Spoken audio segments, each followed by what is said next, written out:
So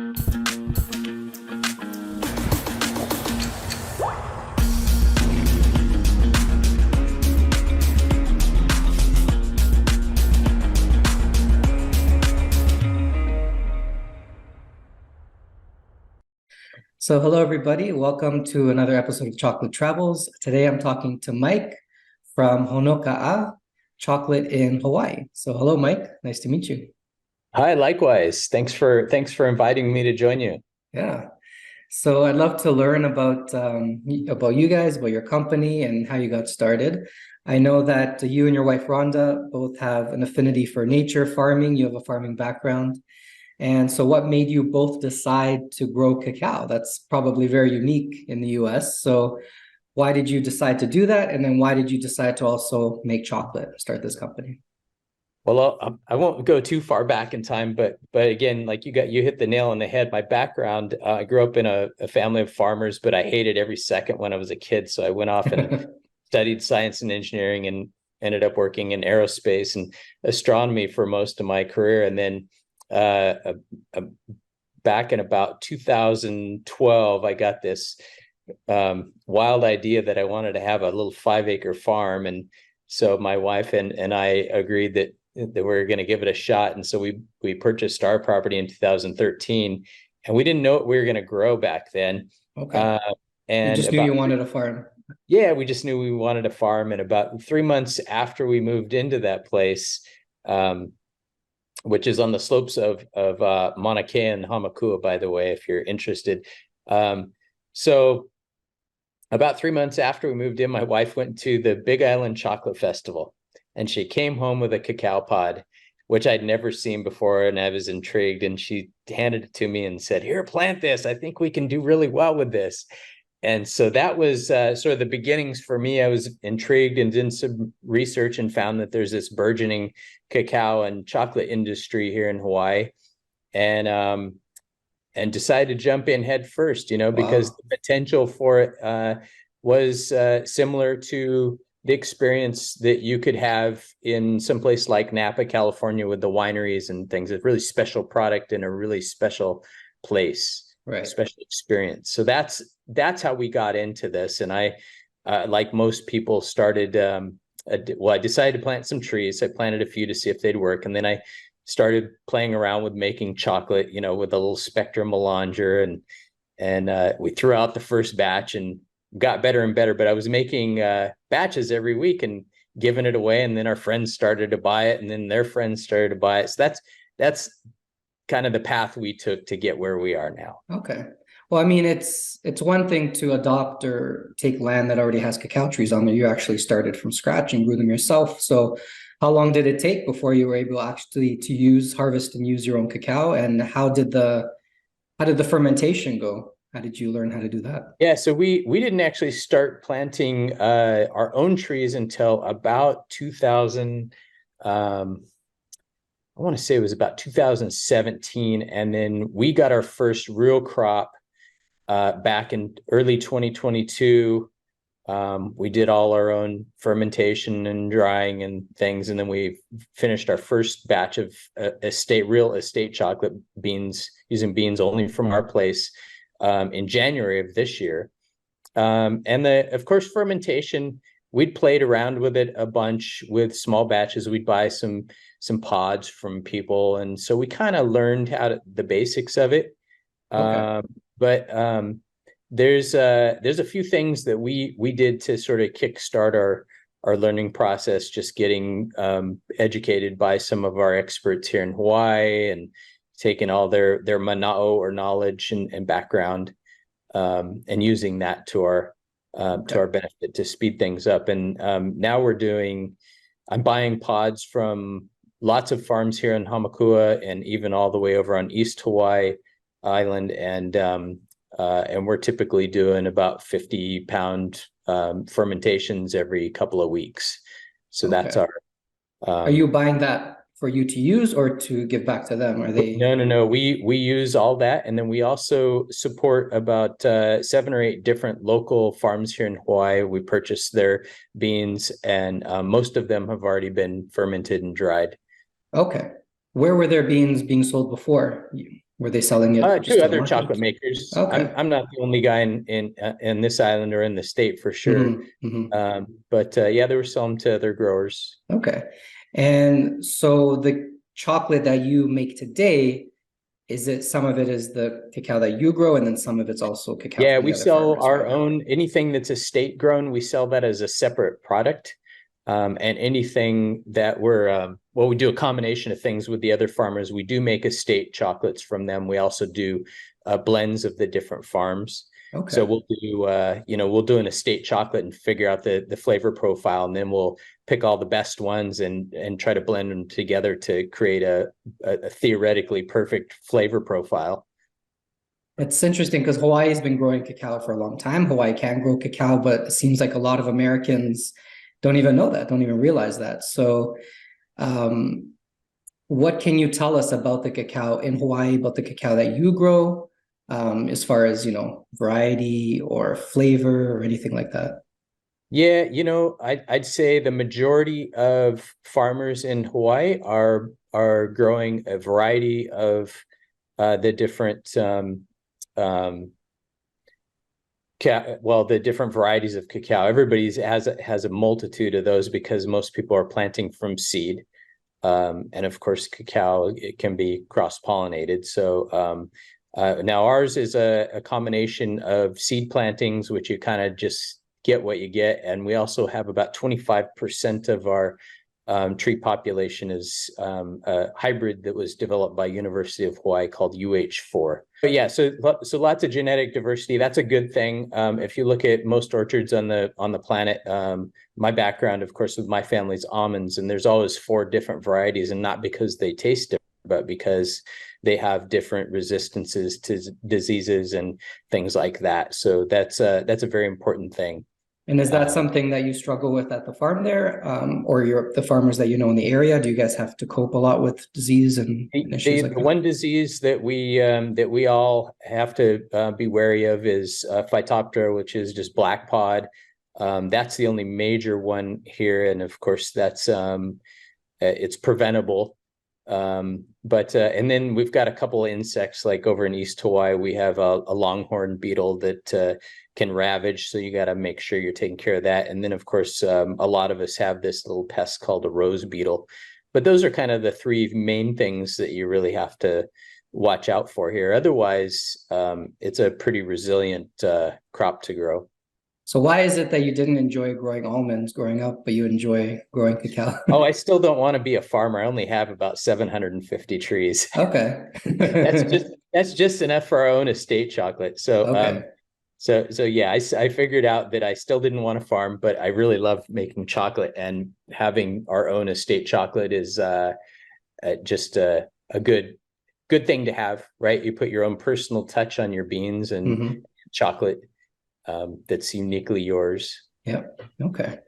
What do you think is key to growing not only your business, but the bean to bar, or in your case, tree to bar chocolate sector? So what needs to happen for it to continue to flourish? There's a lot of challenges, I'm sure you're aware of, a lot of chocolate makers face. They have this great idea, I'm going to make this great product, and then maybe things don't work out so well. So what are some key to growing this in the Well, future? Hawaii is unique because we can both grow the cacao, right? And like you mentioned earlier, we're the only U.S. state where cacao grows commercially. So we're right in that band of latitudes between plus or minus and 20. And so we're unique in that aspect, but our supply is really low. So primarily, I think most of us that are sort of at the forefront of this industry in Hawaii realize that we need to grow our supply. So we're all trying to get people started in farming, and our statewide association is trying to get legislation in place to protect us against things like outsiders buying a few Hawaiian beans and then blending it and calling it Hawaiian cacao or chocolate. Right. So same problem that our coffee industry had here. So yeah, that's really important, the supply side. And then I think the other really important thing is chocolate makers in the chocolate making industry here is that we all have to really focus on making the absolute best product. And, like ourselves, we enter competitions to get some notoriety and get the word out, both statewide and also nationwide and globally, that Hawaii is this really unique region for growing cacao and making chocolate. Do you think that Hawaii can be seen like California, where it's sort of, if you go to California, you're going to a winery, that's sort of the thing. Is there already that feeling there in Hawaii, or is that something that still needs to be Yeah, fostered? absolutely. There's, I'd say there's, most chocolate makers and growers are treating it like that. Of course, my family lived in Napa for about 40 or so years. And so we were well aware of that whole industry and how they do things and how they've succeeded. And so that's, like, from our own business perspective, that's what we're trying to do is Is just that drop easy? in. Like, I don't want to say easy, but is there a lot of work that needs to be done, or do you think it's happening and it's Oh, just a well, matter of time? it's all about being an entrepreneur, and there's nothing easy about that. It's constant work, and you have to love what you do. But yeah, I'd say, for the most part here in Hawaii and craft chocolate industry as a whole globally, the one thing we all really want to focus on is educating people about the different qualities of chocolate and where it comes from and some of the bad things in the industry. And once they learn about that, then they become craft chocolate industry customers. Yeah, and you do a lot of that, which is great. You do tours, right, at your farm Yeah, and yeah, we tastings do and tours between 3 and 5 days a week, and the main message is just to change the way people think about chocolate, from the way they purchase it to the way they consume it. America has a lot of stereotypes around the world, but Canada and America are very similar in a lot of ways, and everyone is into the candy bars, the Twix and the Hershey bars and all that stuff. Yep. So, what is the reception of people who come to your tours, taste your chocolate? A lot of them might be expecting that commercial sort of chocolate. So, what is their reaction? Do you ever have any negative reactions? Yeah, once they've tasted a good quality craft chocolate and they compare it to what they buy in the store, there's very few people who don't walk away from our tour with their minds completely changed. They're just like, I'm never buying a bar of chocolate from a grocery store again. So yeah, that's it. I think most people do care about where their chocolate comes from. And once they learn that you're not supposed to consume an entire bar of chocolate in one sitting, Exactly. the price becomes less relevant for them. Yeah, that's what I say in a lot of my tastings too. People, it comes down like you do the tasting, like, this is amazing. And then it's like, okay, now these bars cost $10, $15, $14. Yep. And like you said, the thing is, we've been programmed to think a bar is a serving, right? But Yeah. it's not. Just like a bottle of wine is not really a serving for some people, maybe. But like you said, it's something that, you buy a $14 bar, but that should last you, a couple of weeks. You have a little bit here and there. Yeah, you have works a out. few squares and manage your intake. And Yeah. so, yeah. And are people surprised in the amount of work that is involved in making chocolate when you go? Yeah, I think so. I mean, once they've done, especially when they've gone through our tour and we show them everything that it takes to grow and harvest and ferment and dry and rest the beans, and then the whole chocolate making process. Once they've seen all that, it becomes like the light bulb. You can just see when the light bulb goes off with most people. It's like, oh my gosh, this is a lot of work. But the quality matches the amount of work. Right. How would you describe your style of chocolate? Right. A lot of chocolate makers are just like pastry chefs or artists.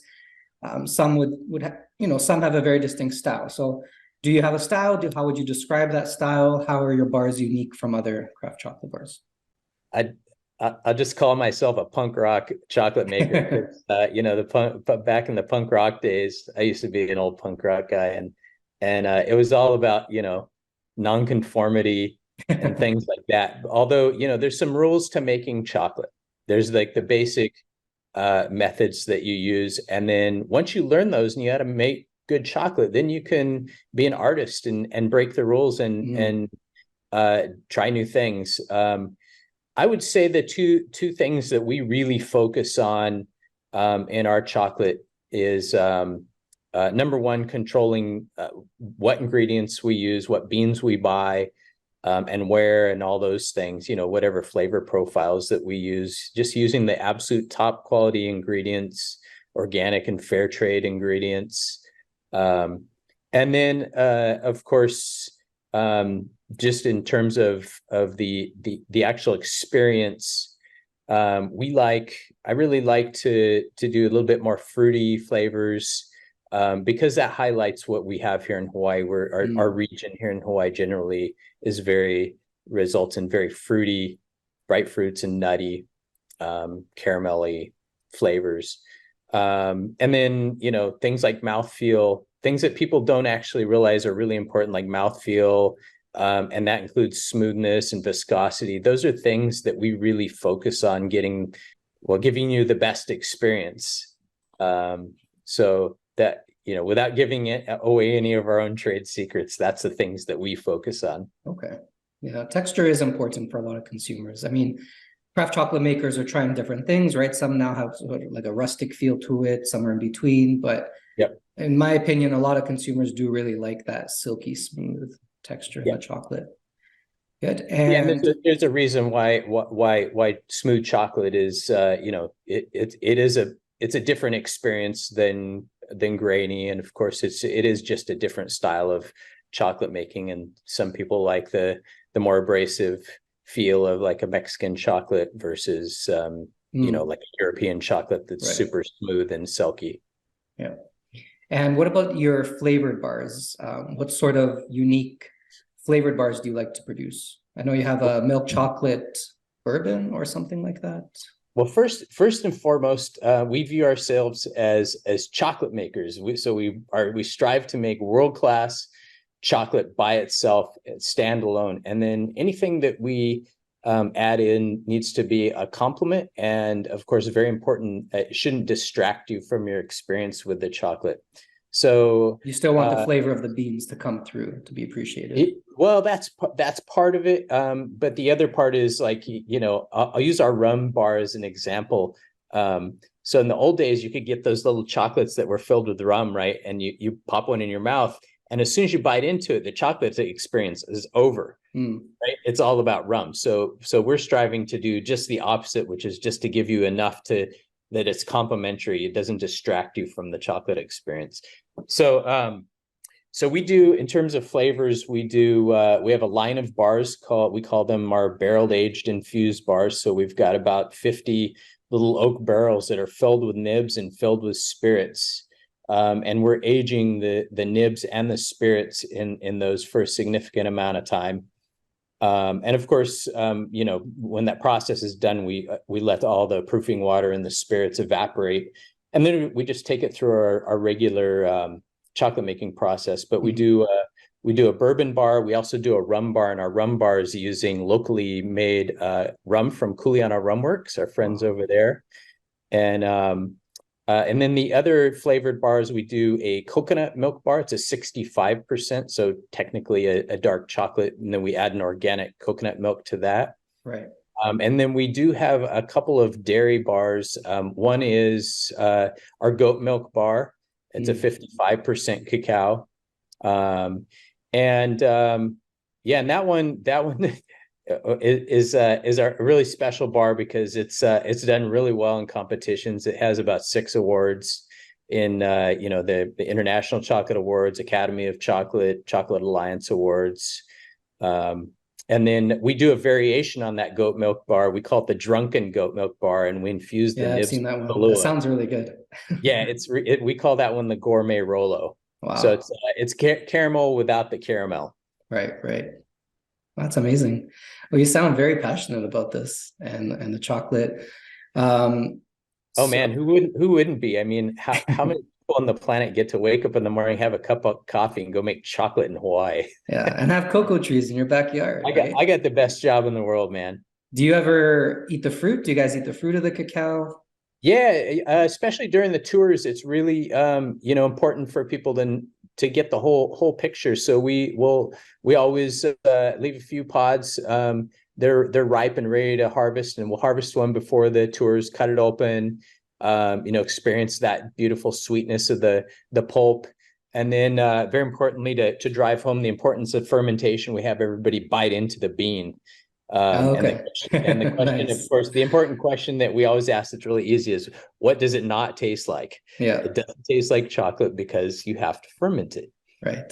That's a nice one. That's good. You're very lucky that you get to do that. That must be a lot of fun. Oh, Do yeah. you notice any differences in flavor? Do you ever try the fruits of like your cacao and the cacao from other people? Do you ever compare? Are they all the same, or do you notice any differences? Yeah, we compare because we are buying beans from, we're buying pods from both East Hawaii and all up the Honoka'a coast. It's interesting, the baba, the fruit, the pulp surrounding the bean, it does vary in flavor. You can get everything from mango and banana to citrus flavors. Wow. And it even varies by time of year. So all those things, that just like the wine industry, and the one thing we all need to embrace in the chocolate industry is that this idea of terroir is real, and it's really important. So it applies to all parts of the fruit and the beans themselves. Right. Because when the fruit gets fermented, the beans are absorbing the flavors from the fruit. So that definitely has an impact on the overall flavor of the chocolate. Excellent. So it sounds like a lot of people need to start visiting Hawaii and doing these tours and enjoying the chocolate there, and sort of get immersed in the chocolate culture that's growing in Hawaii. That'd be wonderful. Yeah, it's a really cool experience here in Hawaii. I'd highly recommend it to anybody. If you do come to Hawaii, make sure you go look for locally grown and processed products. Excellent. And what is the best way for people to contact you, to buy your chocolate, to book your tours? So let's see, the easiest way is to go straight to our website, and the website is, I'm just going to use my hat here as the prop. So there's the name. So it's Honoka'a Chocolate Company.com, and the company is abbreviated. So Honoka'aChocolateCo.com. Okay. And you can certainly purchase our products online, and we ship nationwide via 2-day FedEx. And of course, by using that, we are shipping year round to places, even places like Texas and Arizona. Okay. And of course, you can go there and you can book a tour, or you can come visit our new factory store. So we just opened our 2,000 square foot facility with we've got a small retail space up front.